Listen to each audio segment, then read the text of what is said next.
ఫ్రెండ్స్‌తో వేరే ప్లేస్‌కెళ్తానన్నారు. హ్మ్.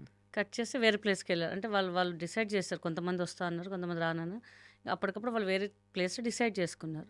చీరాల ఎళ్తా అన్నారు ఫస్టు. హ్మ్. బీచ్ ఉంది అక్కడ ఎంజాయ్ చేయడానికి. నేను అప్పటికే వద్దురా వద్దు. నైట్‌లో ఇంకా జర్నీస్ వద్దు. ఎందుకంటే నేను ట్రావెల్ చేస్తుంటా చాలా ప్లేసెస్‌లో. ఓవర్‌గా వస్తుంటాయి వెహికల్స్. లేదు మా డ్రైవర్ ఉన్నాడు. మేము వెహికల్ మాట్లాడామంటే ఒక డ్రైవర్ ఉన్నాడంటే మనకు ఫుల్ కాన్ఫిడెన్స్ ఉంటుంది. ఎవరి పిల్లలైనా సరే నాకు భయమేస్తుంటది. పిల్లలు కొంచెం యంగ్ బ్లడ్ గదండీ! ఎళ్తూ ఉంటది వాళ్ళకి. సో, కట్ చేస్తే నెక్స్ట్ డే తెలిసిందేంటంటే, ఇక్కడ గోకర్ణ దగ్గర అని తెలిసింది అంతే ఇంకా. రోడ్ యాక్సిడెంటా? రోడ్ యాక్సిడెంట్ అండి.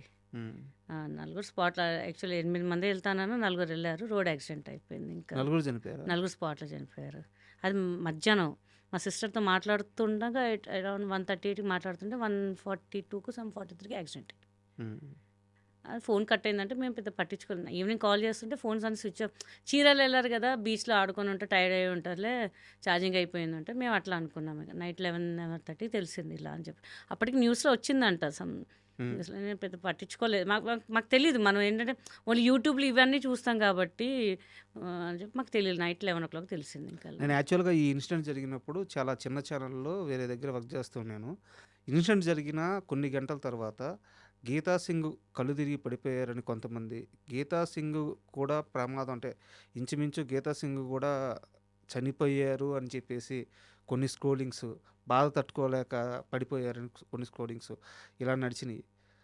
ఇందులో నిజమెంత అంటే ఇలాంటి రాసినప్పుడు గాని అసలు ఆ రోజు ఆ పెయిన్ ఎంత? చాలా అండి. చాలా చాలా నిజంగా తెలుసు. ఆ రోజు ఆల్మోస్ట్ నేను చనిపోయాననుకున్నారు నాకైతే.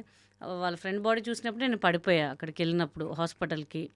సో, అప్పుడు కూడా లేను నేనసలు. హ్మ్. తర్వాత ఇంటికొచ్చాక అప్పటికి మా బాబు బాడీ కూడా చూడలేదు నేను. అక్కడికెళ్ళినా కూడా పడిపోయాను. పోస్ట్‌మార్టం చేశారు.